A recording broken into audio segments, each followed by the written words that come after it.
कि सच है विपत्ति जब आती है, सच है विपत्ति जब आती है, कायर को ही दहलाती है।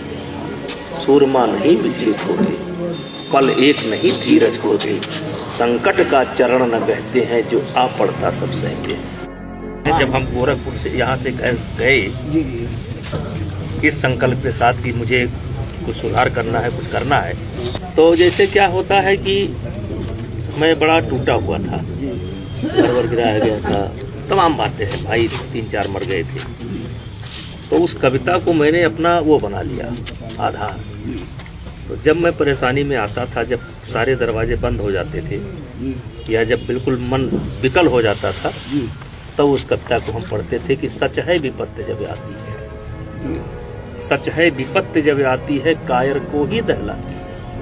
सूरमा नहीं विचलित होती, पल एक नहीं धीरज खोते, संकट का चरण न बहते हैं, जो आ पड़ता सब सहते हैं। कौन काम ऐसा जग में टिक सके आदमी के मग में, ठम ठोक ठेलता है जब नर पर्वत के जाते पाप कर, मानो जब जोर लगाता है पत्थर पानी हो जाता है।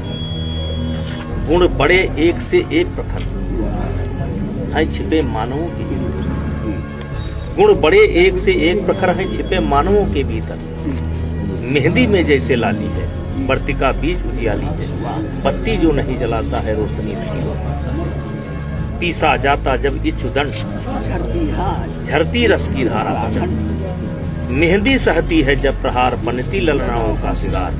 जब फूल पिरोए जाते हैं, हम उनको गले लगाते हैं। फिर आगे लिखते हैं, वसुधा का नेता कौन हुआ, भूखंड विजेता कौन हुआ, अतुलित यश क्रेता कौन हुआ, नव धर्म पढ़ेता कौन हुआ, जिसने न कभी आराम किया विघ्नों में रह कर का।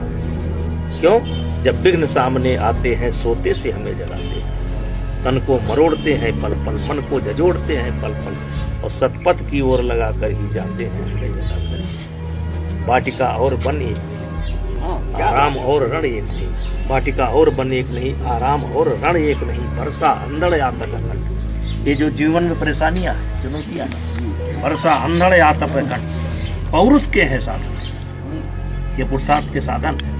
जब ठोकर लगती है ना, तभी पुरुषार्थ की पहचान होती है। पौरुष के हैं साधन प्रचंड, वन में प्रसून तू खिलते हैं, बागों में साल न मिलते हैं। कंकड़ियां जिनकी से सुअर छाया देता क्यों है, वही सूरमा निकलते हैं जो विपदाओं को। इस कविता पर मैं जिया, आगे आप ही